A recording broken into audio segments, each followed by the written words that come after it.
7 people were killed in a car accident in Bengaluru's Koramangala when a speeding Audi Q3 lost control.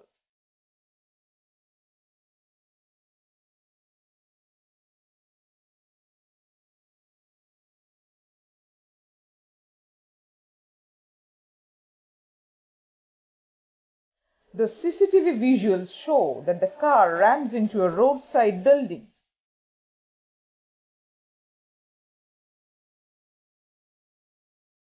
Six of them died on the spot while one expired en route to a hospital. The accident took place in the southeast part of the city at around 2 a.m.